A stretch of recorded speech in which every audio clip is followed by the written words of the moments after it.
So, first question, fluoride supplements for a 7-year-old with no fluoridation in water would be 1 milligram a day.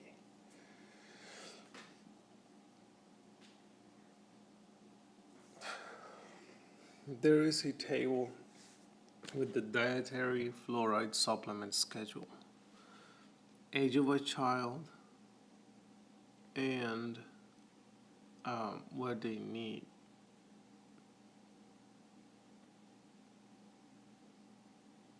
So from birth to 6 months, no supplemental fluoride needed.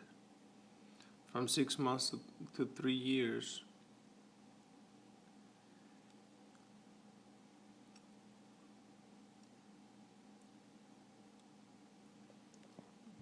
okay, from 6 months to 3 years, if they're having in their drinking water, if they're having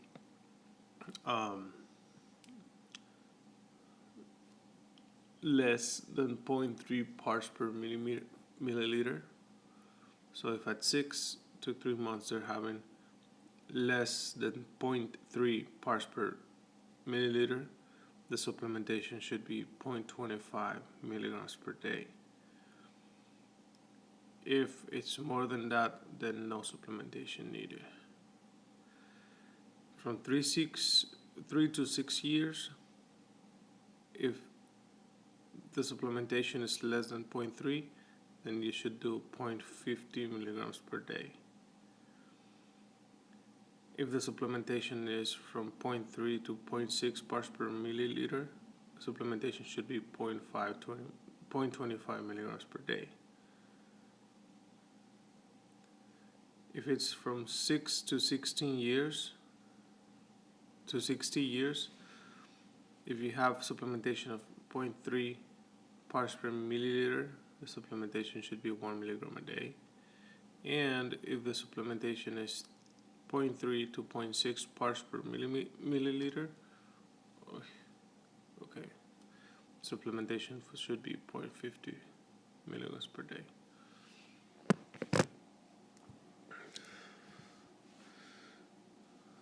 A 9-year-old lost his primary second molars. Okay, again, a 9-year-old lost his primary second molars. How do you treat that? How do you treat a 9-year-old who lost his primary second molars? With space maintainer, as permanent first is present, band and loop. Okay, so a 9-year-old lost his second molars. How do you treat him? With a space maintainer, because he does have the first permanent molar, so you can do a band and loop in a 9-year-old. Okay. Next question: what are the side effects of antibiotics? Penicillin, cephalosporins, tetracycline, aminoglycosides, antituberculosis agents, macrolides, and miscellaneous metronidazole are going to be reviewed. So, antibiotics and their side effect. First, penicillin, and this include penicillin, amoxicillin, amoxiclav, ampicillin, and piperacillin tazobactam. So the side effects for penicillin are nausea, vomiting, stomach pain, vaginal itching or discharge, headache, swollen, black or hairy tongue, or thrush, which is white patches or inside your mouth or throat. If there's bloody stools, anaphylaxis, severe skin reaction, fever occur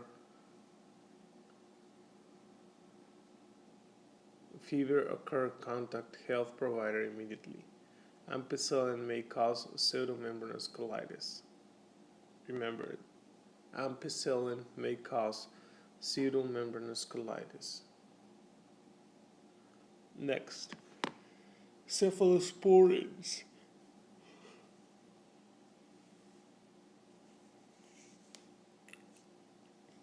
Cephalosporins.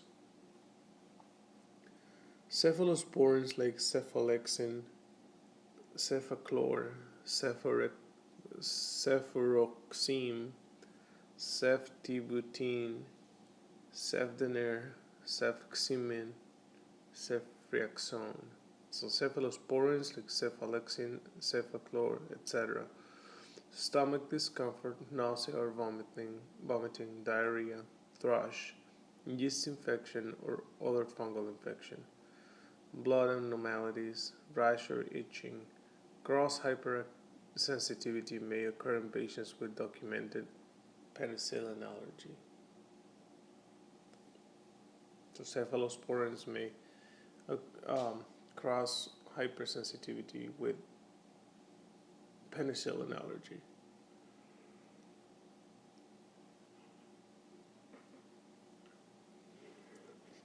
Now, tetracyclines. The tetracyclines are tetracycline, doxycycline, minocycline. The side effects could be nausea, vomiting, diarrhea, anorexia, abdominal pain, tooth discoloration in children less than 8 years, liver toxicity.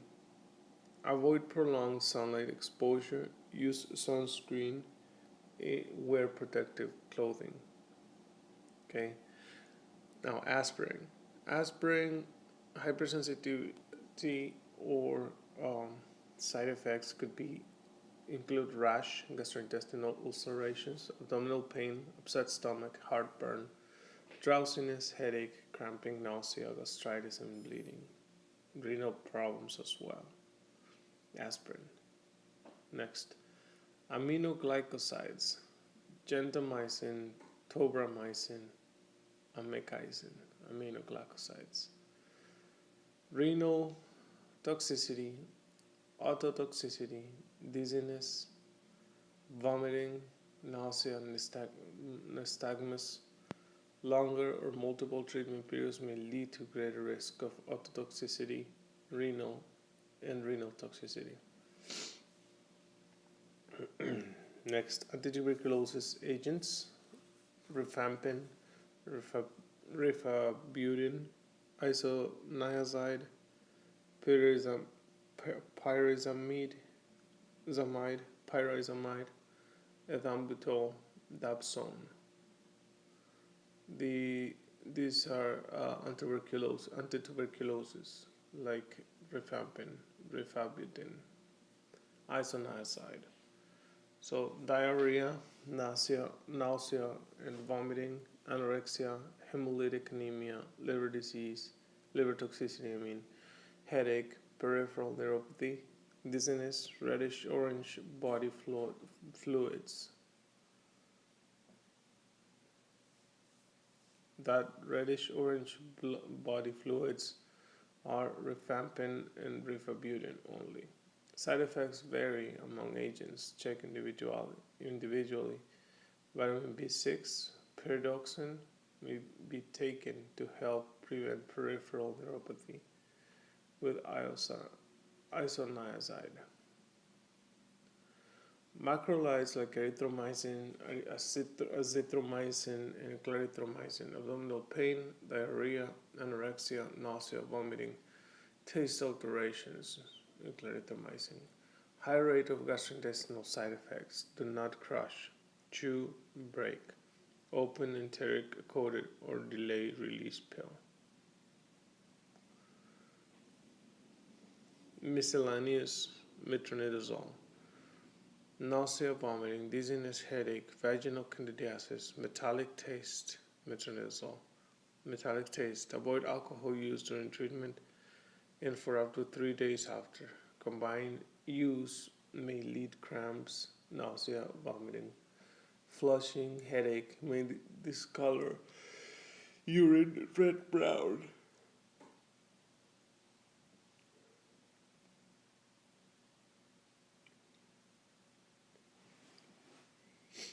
Next question will give you different examples to match and asks you which is not matched correctly. Amelogenesis and dentogenesis imperfecta are the answer. Patient is allergic to both esters and amides. Which local anesthetic would you use? Benadryl. Because Benadryl or diphenhydramine. Benadryl. And let's do a quick search on Benadryl. And first search we're gonna see in Board Busters.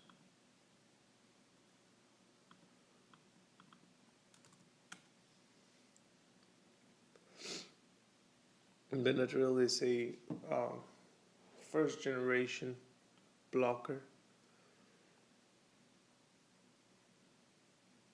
And it has a broad spectrum of action that includes antihistaminic, anticholinergic, anti-serotogenic, anti-serotogenic, antibradykinin, and sedative properties. Benadryl.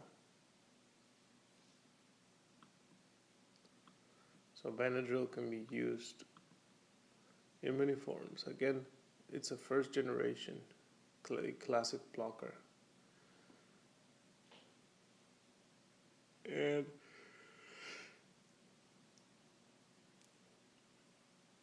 it has, along with other first generation H1 blockers, it has like chlorothiazide, which is chlorpheniramine, and pelamine, which is triphenylamine. So Benadryl has broad spectrum of action that includes antihistaminic, anticholinergic, anti-serotogenic, and antibradykinin.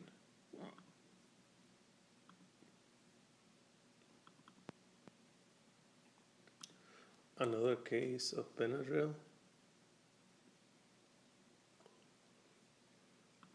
Another part where we see Benadryl.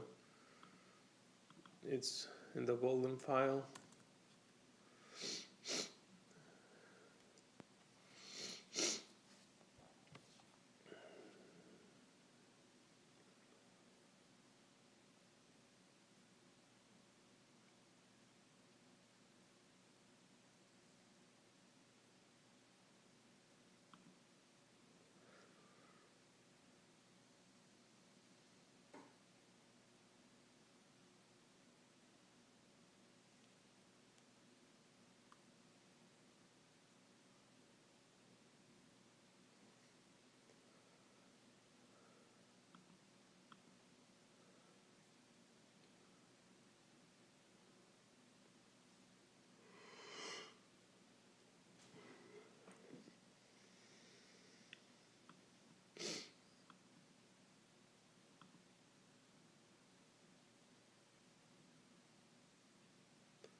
Yeah, which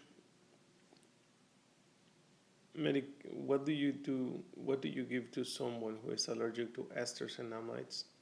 Benadryl, diphenhydramine.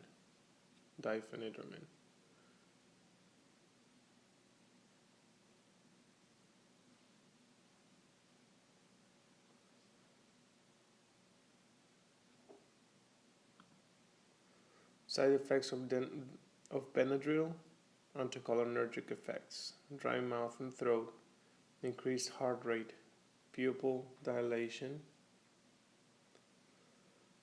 urinary retention, and constipation.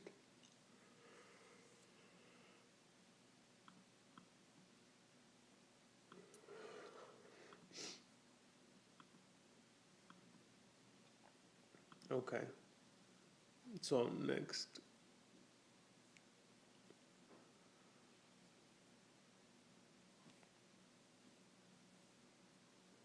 So again, patient that is allergic to both esters and amides.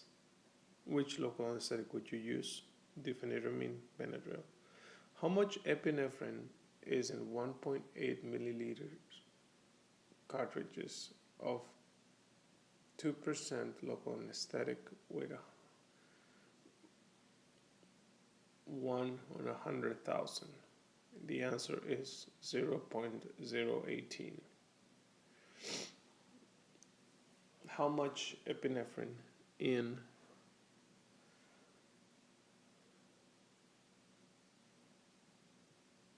1.8 milliliters cartridge of 2% local anesthetic with 1 over 100,000 parts? It's 0.018.